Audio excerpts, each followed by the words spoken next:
The best, most successful channel managers, in my opinion, are the ones that pick up the phone and are uber responsive for the good, the bad, and the ugly, right? So it's great closing deals. That's my favorite thing, right?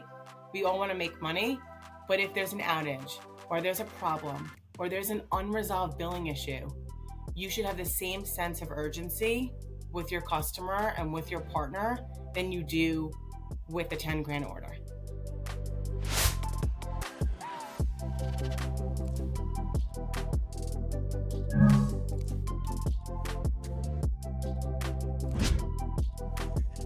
Welcome to the Channel 2.0 podcast. I'm your host, Kameron Olsen, and today we're talking all things channel, everything from 2 a.m. trust all the way to Channel 2.0.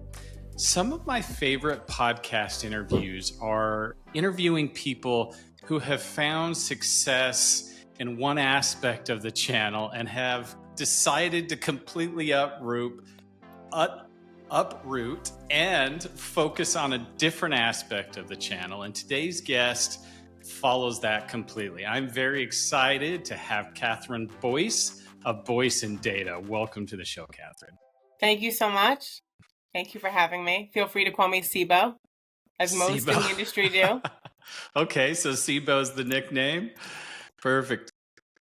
SIBO, who are you? Give the listeners who don't know you and don't get to call you SIBO a little bit of background. What's your history?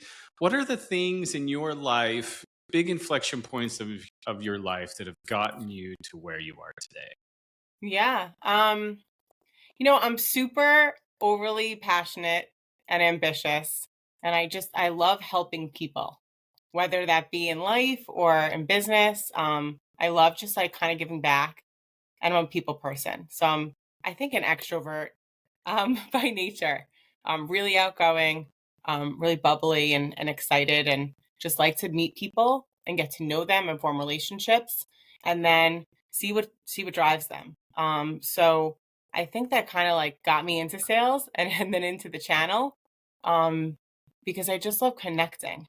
And so my husband would probably describe me as intense, but I like to I like to say I'm really friendly and optimistic, and I would just say passionate. I would say that you find a lot of people in the channel and just the pure nature of what the channel is, of relationship building and connecting and all of that type of stuff. We tend to be a little more extroverted than most. And I think most of our spouses would probably agree with that. Yeah, for sure. So tell me a little bit about your work history. How did you get into the channel? How did you get on the trusted advisor side? Yeah, no, it's a cool story because it's the full trifecta, right? So we're going back to 2009. Yeah, 2009, 2008. I got recruited into telecom by an agent, a very successful agent, a family friend of mine. I was managing a flagship retail store on the Upper East Side. So post-college, moved into the city, the whole thing. And I was 27 or 26 going on 50. Like at the height of it, it was an $18 million store. I had 7 managers reporting to me, 150 employees. Think holiday season, you're working nights and weekends. And I needed to get out of there, but I didn't know exactly what I wanted to do.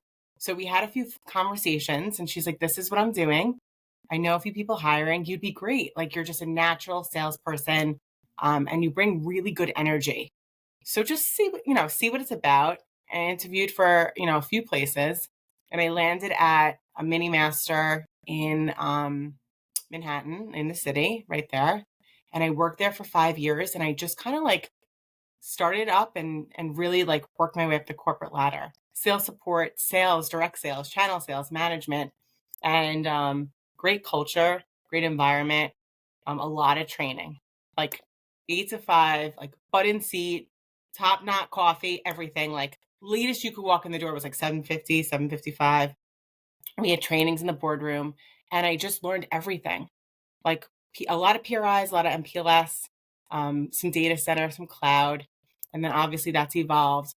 And I was there for 5 and then moved to a carrier and was running Northeast Channel sales for a UCAS contact center provider for 7 years, which was amazing, very tumultuous because a lot of M&As, but really got the foundation for working with partners at that point because everything I did was driven by the channel and partner community. And then I got to learn that whole voice side of it. And then during the pandemic, there was kind of like a shift of, okay, what's my next move, right? Because we had so much downtime. We had so much time to sit back and like rethink all of our decisions and like read so many books and listen to so many podcasts, but also think about our future and what we want and our growth. And I've been super goal oriented my whole life. So I had my kids, I had my twins during the pandemic, and something took over, like something transformed in me that was like, you're a superwoman, like you're a super mom, you can do it all. And I kind of just looked at my husband and was like, I think I'm going to do it now. And so I've been very entrepreneurial my whole life. My dad's an entrepreneur, and I knew I wanted to do the agency partner world. I just didn't know when. So it was more of like not like why, but how, or like not when, but like not if, but when. So I went back to the carrier after maternity leave, gave 6 months, big transition. Like we're going to be super successful. And I'm going to start Boyce Data. And I was super fortunate because at that point, I was in the channel for 12 years. And so I knew enough of a community and business partners that I knew people would follow me, but I didn't necessarily have the base of customers, right? Because everything was through a channel. So all my deals, all my client relationships people were getting paid on them already, and I wasn't going to go down that road. So I was able to bring over a few partners, MSPs, SIs, VARs, people that were like, we would trust you. You've always done the right thing. We'll follow you. We'll support you. And so I was able to do that. And I'm so lucky and grateful for the community that I had in place at the time that allowed me to do that. And the only thing that was standing in my way was like the financial piece of it, right? Yeah. The fear, uncertainty, and doubt of, well, how do I get there? How do I walk away from this amount, salary, benefits, stable, job stability? And how do I just start making phone calls like the next day? Like it was June 1st, 2022. You just wake up and start dialing and smiling, and there's no one behind you or in front of you or next to you. So it's a really crazy feeling, but I was so ready and I knew I was going to do it. But it sounds like you did that a couple times already. Like I'm listening to your story. Yeah. And I feel like I've lived multiple lives in my one life, but I'm listening to your story and I'm like, she's done the same thing. You've made multiple career and life decision changes over that period of time that it feels like it was like you were ready to do another one and you've done it over and over. Let's go back to the beginning. You said that you were running stores in management and you went from management back to kind of the beginning of customer success, customer service. It humbles you quickly. Yeah. Tell me, how do you go from being the boss to being the employee? What was the mind shift that you had to go through to it's feel like you made that? because it's also like a different world when you're working nights and weekends and working like B2C, like you're helping customers, you're working with people in a retail setting that are purchasing goods and services. So it's all relevant, but it's different. Now you're working in a corporate office where you have this like whole environment of people like fostering, doing the same thing, working together. And it's very much like professional atmosphere. Whereas like, you work at the Gap or Banana Republic or Zara, you can wear jeans. It was at that time very different. And I went in and instead of being the manager, I was like the employee. I started like literally ground up, but I've always been so eager to learn. And I've always just been really open to wanting to know more and being curious and growing and the challenges that came with that for me was life-changing because I got the basis and the training that enabled me to become a partner and catapult my career now 10 12 years later. So it's humbling because you go from being top to I don't know, I think I even took a salary cut, but I was like, let's give this a stab. Like I've never really been a tech savvy person, but I've always been sales. So if I can learn the technology and the telecom and I have the people skills, let's see what this is all about. Do And you so, do you ever remember the moment when you were like, "Oh crap, what did I do?" Did you ever have that? so when I went, so when I went to the carrier side, 5 years into telecom, about 2 months into it, we acquired a company at like the DMV area, the DMV region, but they came to us. So like all these people came to, we were in a WeWork, the old Goldman Sachs building in downtown FiDi. And there was like a Monday morning and they're like, welcome. And I was like, what is this? And this is not what I signed up for. And it was almost like they acquired us because it was like 15 to 20 salespeople, managers, different levels. And I was like, wait, I got hired as that role. So it was weird because we were going through so much transformation and you almost feel like it was a little bit of a bait and switch on this is not what I signed up for. Should I go back to the other company that I just resigned for? So that was weird for me. I was really lucky to have my boyfriend or fiance at the time, my husband now, but to be like, you can quit and just do your thing, find a new job, go back to your old firm. He was super flexible. But it was weird because you never know when you make the jump if the grass is going to be greener. And I say that a lot because a lot of my friends now ask me, how I did it. And I love sharing my story because I want people to be entrepreneurs if that's their path. I knew that was my path, right? So I want to help people and enable them. So I'm a huge advocate of if you want to be a business owner, an agent, a sub agent, you want to do the partner track, call me, right? But a lot of people are right now, it's a tumultuous time as telecom is. People are making moves, and a lot of my friends or partners call me and they're like, should I go here?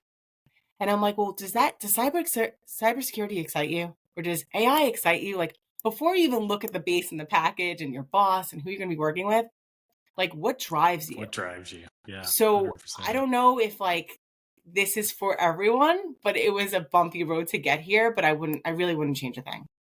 Yeah, I always find it so interesting. I get people coming to me and they'll say like, "Hey, Cameron, I don't know if I can do this anymore. I'm at this company.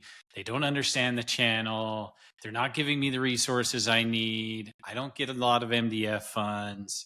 I want to go somewhere else and I want a Yeah. management and I want a leadership position." And then I have somebody else come to me and they're like, "Cameron, you'll never believe it. I'm with this company. They don't really understand the channel, so I'm having to do a lot of education, but the opportunity is amazing. I can go out and we're finding success. Yeah, I don't have a lot of MDF funds, but I'm proving success through building metrics and stuff, and I can't wait because there's a lot of leadership opportunity here." And it like boggles my mind because it's the exact same position. It's just how you view it and how your mindset. Like, it's not very often I see people that get to move up into leadership positions in a place that's already having lots of success. That's not typically how it works. Like, you don't become a head coach of an NFL football team that's just thriving, right? It's usually you got to come in and you you got to do a little bit of a cleanup show. And I Yes. feel like this industry a little bit is the same. You got to jump knowing that you have a hard road ahead that you got to hoe in order to make it smooth. You bring up a good point. You have to set the right expectations for every meeting, for every engagement, but you have to set the right expectations for yourself when you're making the jump. And I knew the first 2 years of partnership, entrepreneurship was going to be like starving, like Campbell soups, maybe some special K cereal for dinner, like no family vacations, one car, nothing about it glamorous, but my name's on the door and I'm doing what I want to do every single day. And so I'm waking up excited, right? So you're 100% right. But like, it's so funny. People don't get the channel, but then once they do, it's like endless possibilities. I brought on someone from marketing, like branding, and I brought her to Channel Partners Vegas this past conference in March.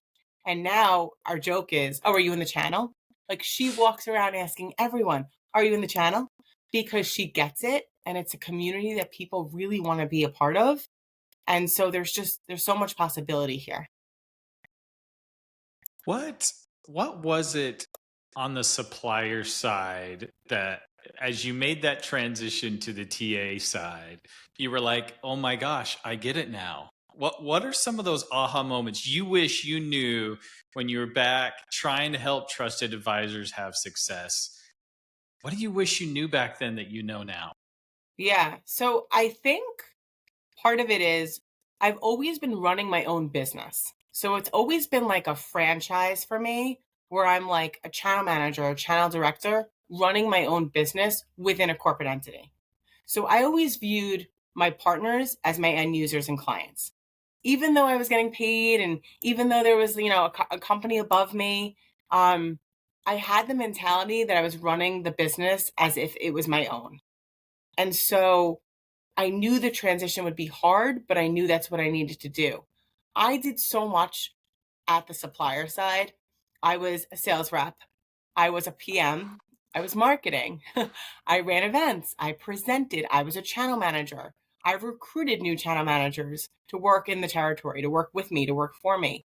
I was doing a lot of different roles, wearing a lot of different hats, especially during that M&A time, that you understand the business and the different facets of the business and what you like and what you don't, right? And so when I meet people that aren't as passionate about it, I'm like, oh, well, maybe they need training or maybe they're not the best fit. But the aha moment, it was really like when I was doing it all and was like, if I could do this, if I could do the partner role and the carrier role and the sales role, I'm selling the solution to the end user with my engineer or my AE, I can probably do the partner role, right? And I mean, the finances alone, when you look to see what a partner can make after the first 3, 4, 5 years, and as you're scaling with the commissions and everything in perpetuity and evergreen, if you're very like persistent and that's the track you want to take, you could be very successful. So when I look to see the next promotion or the next opportunity within the supplier, I was like, oh, maybe I could be a national channel manager, a national channel director. I could do a lot of travel. I could, really get to know the different TSBs. And I was interested in that for a little bit, but that was then going to be 3 to 4 years away from my goal, which was going to be an entrepreneur. So I was like, instead of doing that, why don't I just jump in? Just jump, do it now. Yeah. As you're talking, I'm sitting here thinking to myself, I'm helping companies put together job descriptions of what the role is of a channel manager. And I'm listening to your conversation. And I think the job description of a channel manager can be distilled down into almost one line.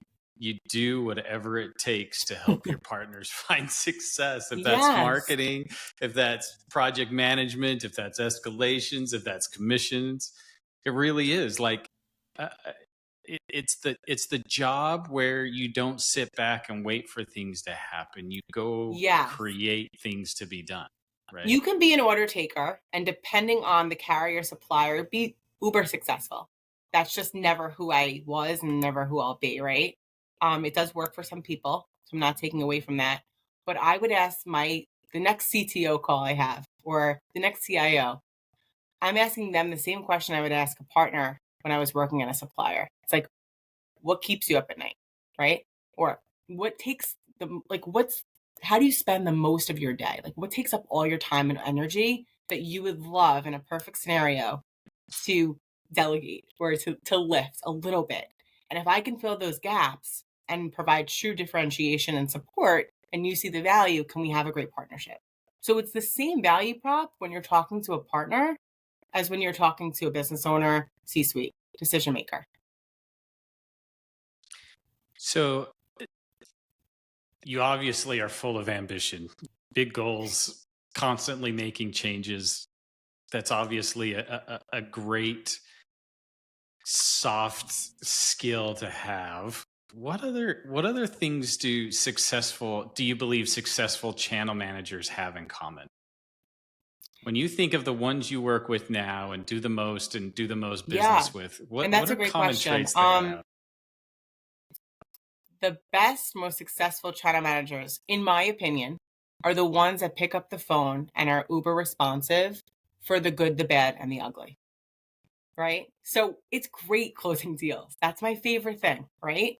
We all want to make money, but if there's an outage or there's a problem or there's an unresolved billing issue, you should have the same sense of urgency with your customer and with your partner than you do with a 10 grand order, right? So I think I had that and I now carry that forward. And the channel managers that I work with, and I align really well with some of them because we have 300 in the portfolio. So it's a little bit saturated, right? But the ones I align and work well with are intelligent and ambitious and great people, and we're all friends, but they don't necessarily work the hardest or the most hours. They work the smartest. They know what drives me. And if I'm emailing them or I'm texting them or calling them, it's important. And it could be the customer didn't get an answer from the account manager, but now it's driving an issue. Like now it's creating a problem. So the ones that are the most responsive, regardless of your question or your outreach, I feel are going to be the most successful or already are, because you work with the supplier, the carrier. You have to drink the Kool-Aid. You have to sell their products and services, right? But what makes you stand out, what makes you invaluable is picking up the phone and being responsive and always being there. I have now interviewed through my TSD Insider series, I think 7 or 8 field reps at the TSD side. And I asked them that question, and it's eerie on how similar your answer is to almost every single one of theirs. Right? Is that a textbook answer? It is a textbook answer, but I think it maybe talks about some of the issues of the channel. Because to me, like if you were to read any sales book, like I feel like responsiveness is table stakes. Like that's like what that's the beginning. That's like 101 answers. Why is You'd be surprised. It's a struggle that our channel has, obviously. I would say so. Okay.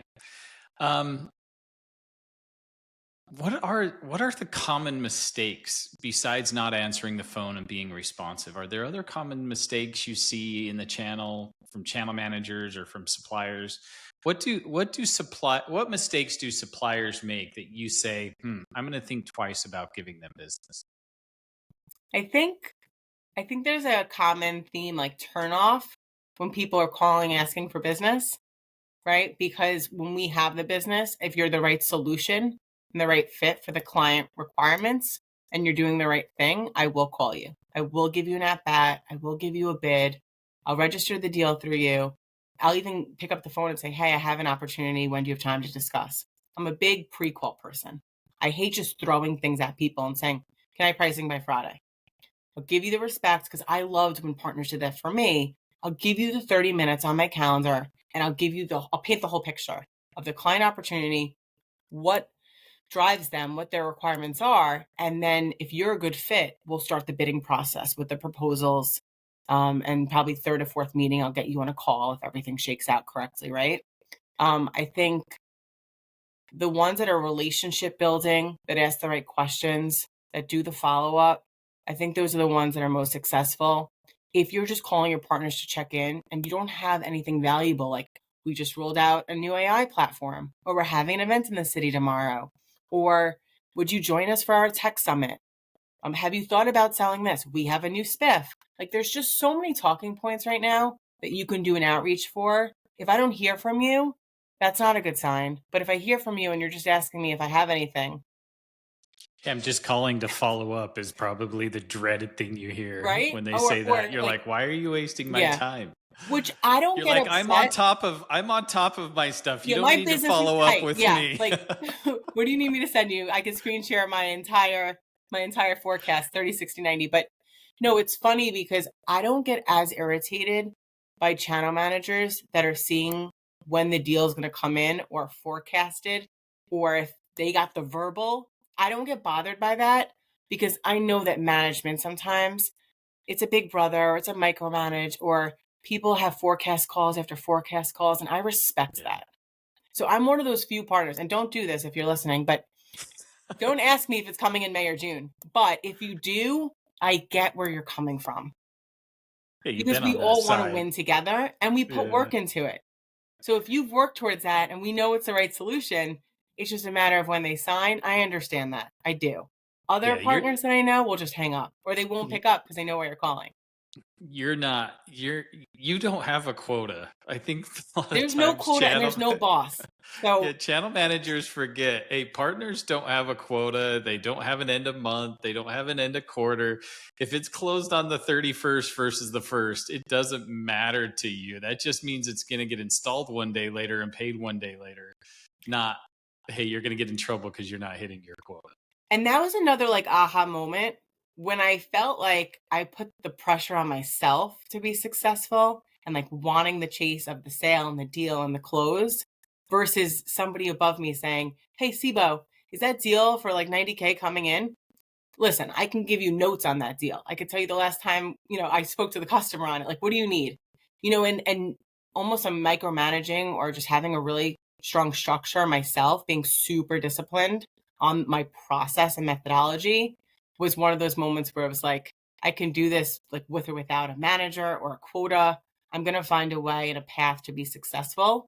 So I can't tell you that I forecast deals necessarily, but I have a pretty good idea at a certain point in the sales cycle if they're going to go with me or elsewhere. And then again, I don't care if it's June or November. Like it's really what the client wants. And now, of course, there's incentives to get it in sooner. Yeah, they don't have a quota either, do they? The customer doesn't have a quota, right? So it's really like, when do you see us optimizing your business, or when is your slow time? Like a lot of deals come in right now because now for like schools and like SLED and Fed, you can roll them out and install during the summer when it's not crazy, right? So it depends on also the industry and vertical you're selling to. You want to get those deals in May, June, install July, August, and then school starts in September and they have the new technology in place. So I try to also understand in the first 2 to 3 calls their timelines and other projects they're working, because it helps me with where the sale or where the deal is going to land, because then I have to PM it, right? Then I have to project manage, or I can grab a project manager for it. And I need to have necessary resources and time to allocate. So the same caliber that went into the sales process goes into the procurement. That's also a big miss on the carrier side. You get a phenomenal salesperson. The wheels on the car are super shiny. Everything's a yes.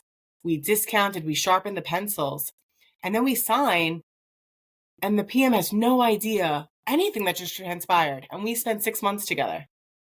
So that's something that's important to me, to carry the experience, the CX, from the first call to the first bill, and then ongoing day 2 support, channel escalation.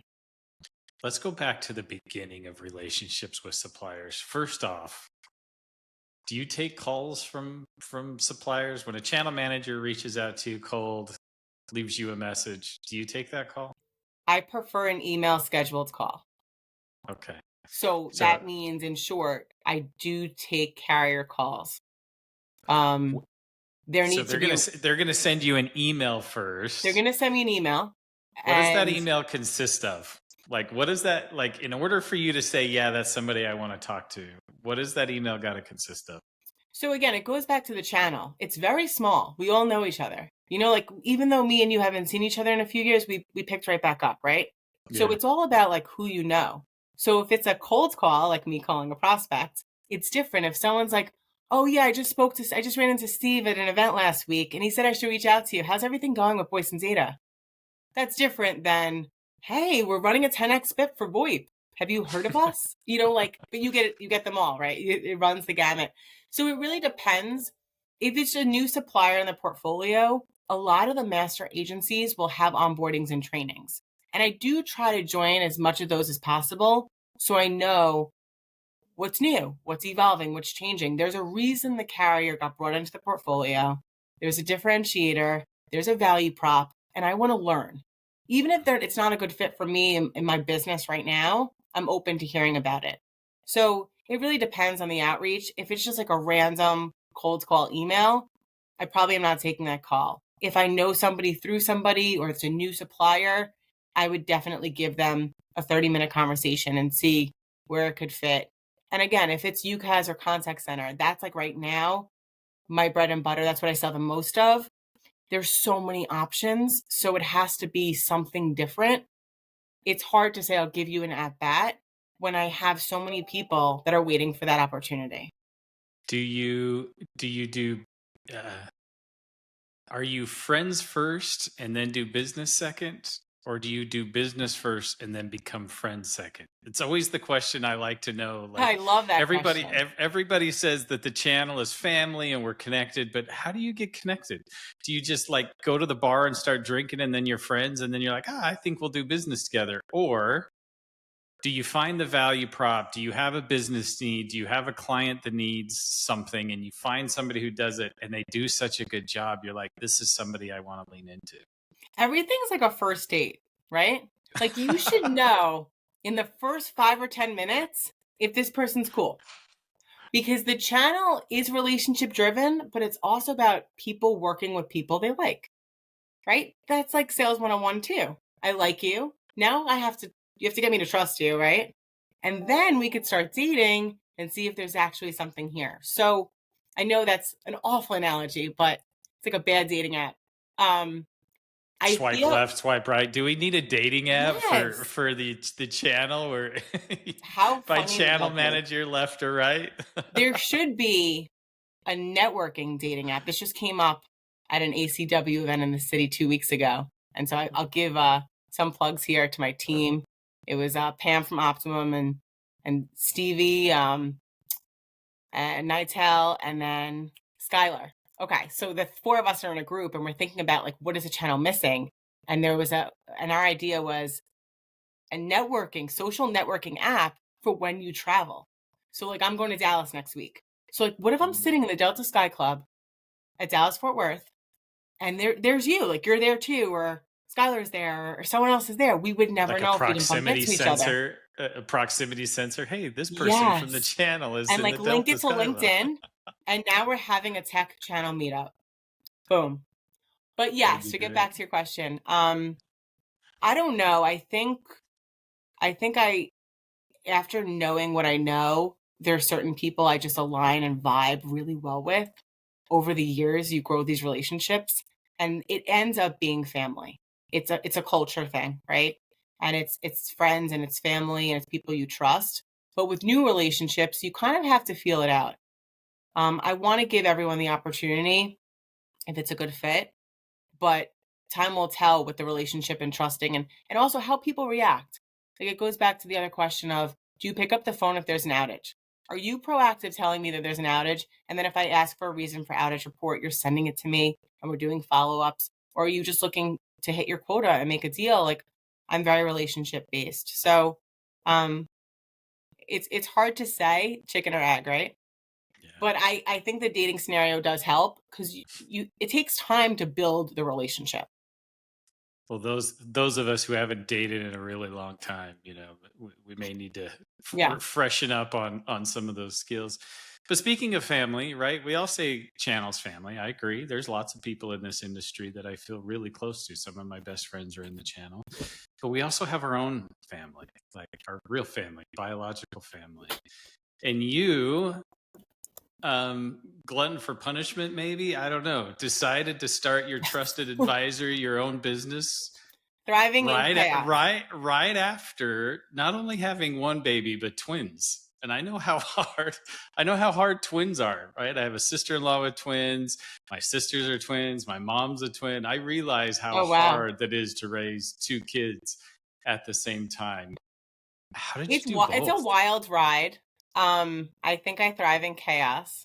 But it was also like it was the catalyst, right?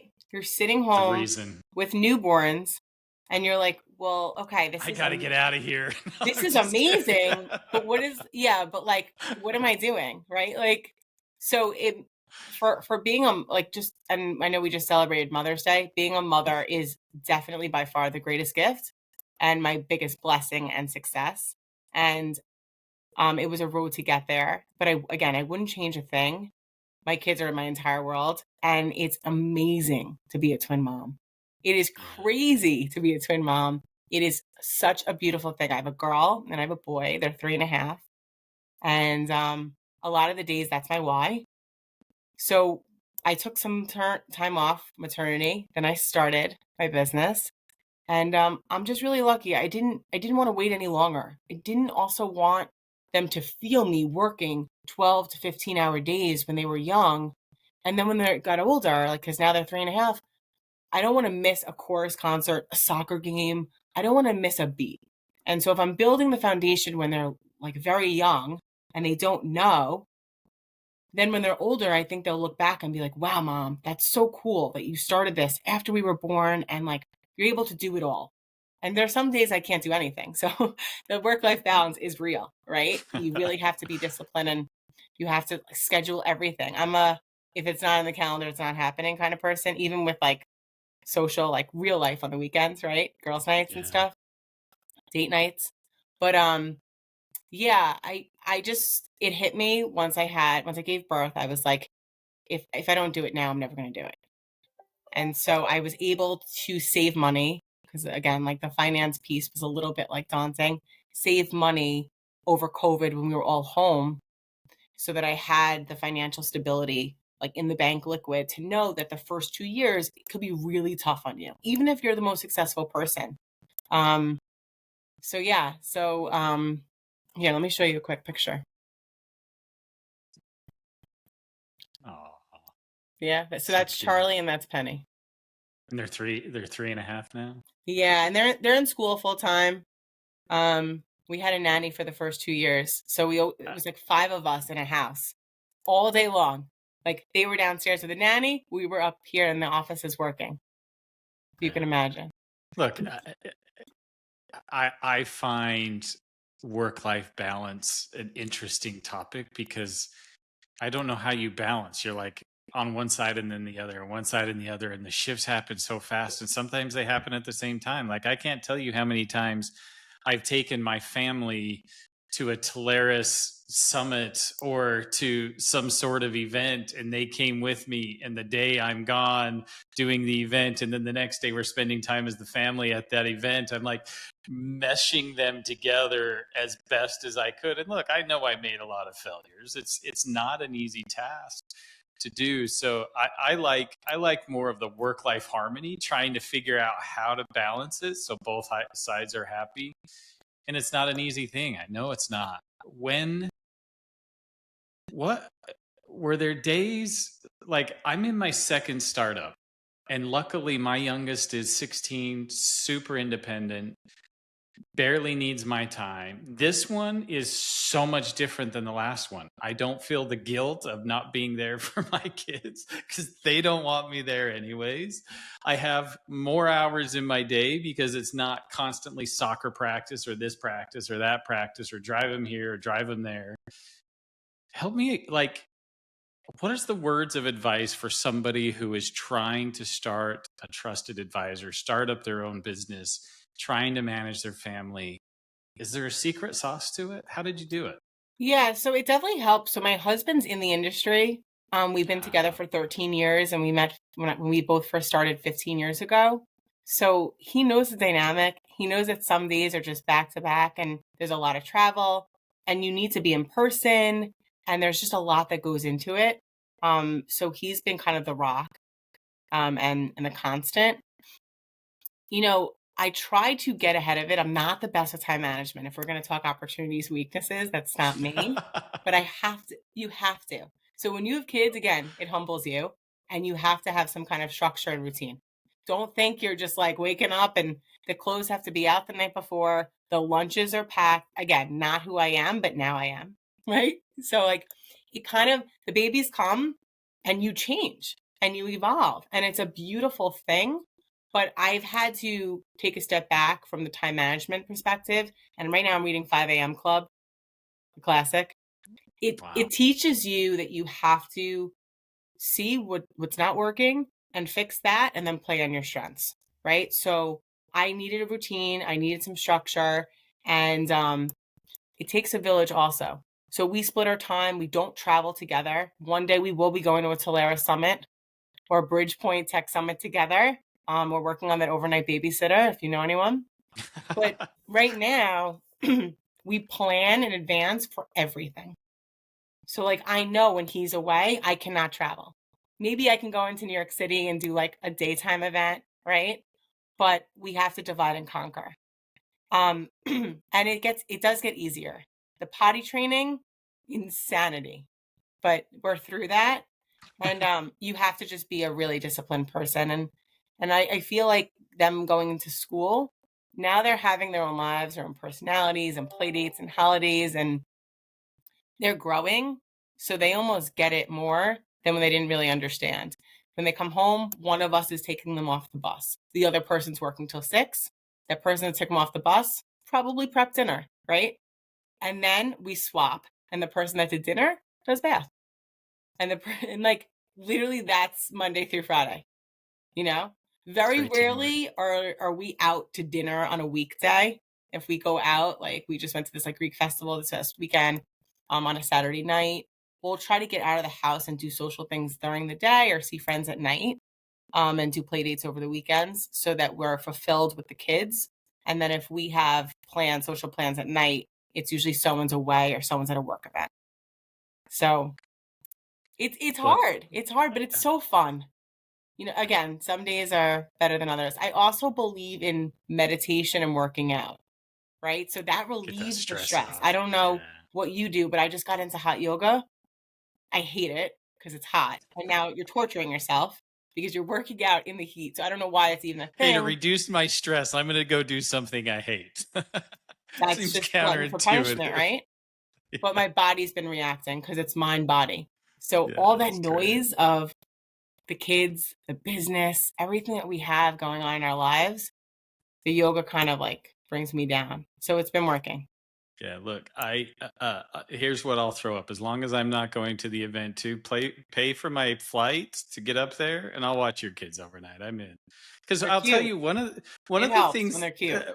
Yeah, I'll tell you one of the things that I don't think most people recognize. Like we just did a podcast with some amazing new dads, right? Brand new kids. And I love the energy that all these new dads have of just full of excitement of the future and their kids and what the possibilities are and watching them grow and the energy and the purpose and the meaning that life brings from having kids.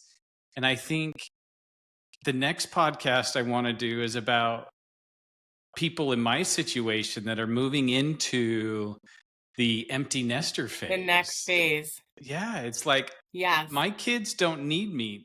Not only do they not want me around most of the time, unless they need some money or, something, right? They're learning how to like live their own lives, but you miss stuff. Like it used to drive me nuts when my oldest had all of her band over and I'm trying to work and they play really heavy metal and you can barely even think, let alone work. And at least to drive me nuts, but now it's not there. I miss it.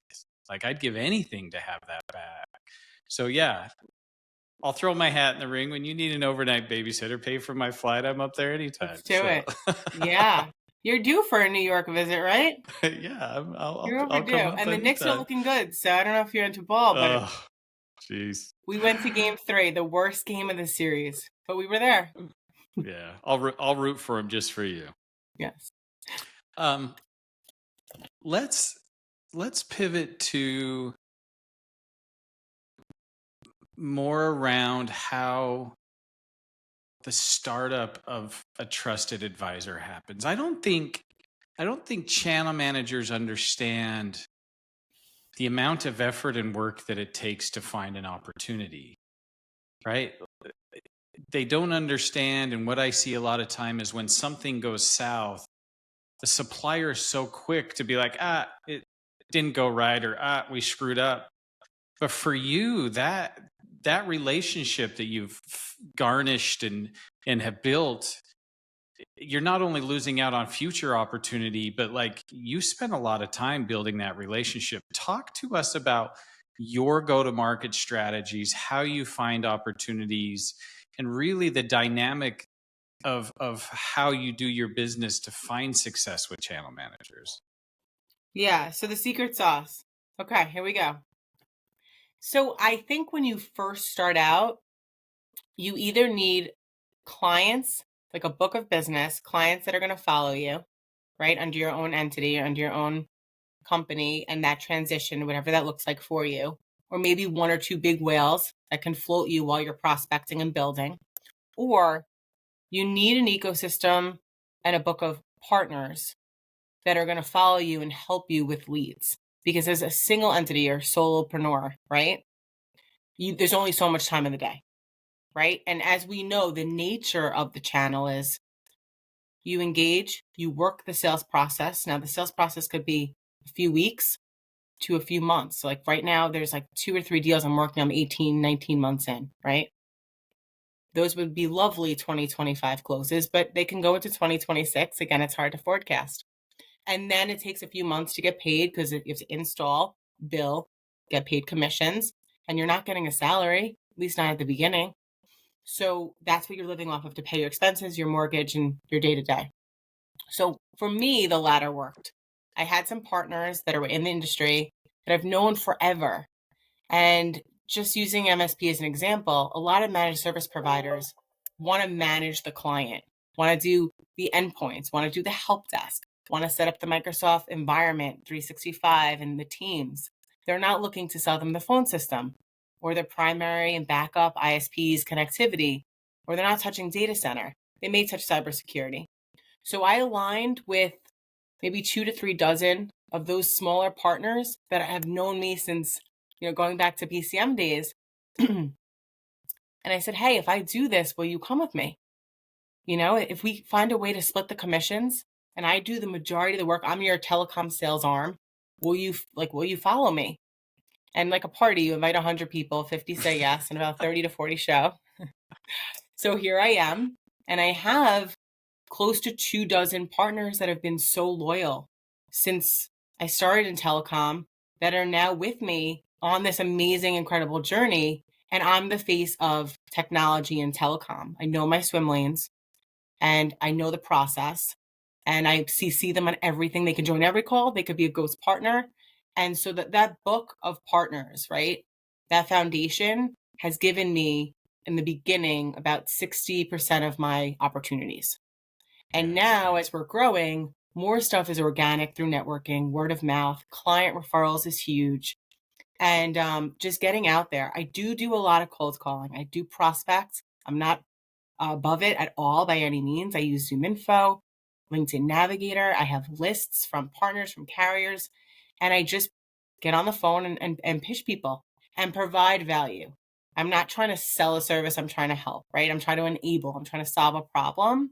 So I'm trying to be very consultative, less salesy, although I know I come off a little bit salesy. So I think that helped me. Either you have the book or you have the connections and the partners, and then you have the financial means to do it, or you partner with a successful partner that's already doing it. And maybe you start out as the right-hand man or the right-hand woman, right? And you don't have to have your name on the door. You take a step back, but you're learning the entrepreneurial part of the business. So that's what kind of helped me. And now that I'm 3 years in, it's that the constant struggle of the scalability, right? So now that I have a client base of over 100 clients, customers, how am I spending my time calling new and working with existing to maintain that they're happy? And we're doing renewals and upsells and educating them on new technology. That's probably my biggest opportunity right now, is finding the balance of bringing on new customers and making sure the existing base is happy and healthy. What do you see this channel morphing into? Where do we go? We're seeing more technology coming in. AI is taking the world by storm. We are the leaders of technology. What does the channel future look like for you? So it's an interesting time because of the explosive growth of AI, right? And data center and everything that's kind of constantly evolving and changing. And I think AI is exciting, but I'm a little bit like cautious, right? And apprehensive on like the future, because it could transform the way that we communicate and we do business. But I also don't want it to replace people, right? So like I want it to enhance, or I want it to improve CX, like the customer experience, without people being out of jobs. So it's going to be an interesting shift, and it's going to be interesting to see how everything kind of shakes out with AI. I think the statistic right now is that 80% of companies are interested in having an AI strategy, but they have not implemented something yet.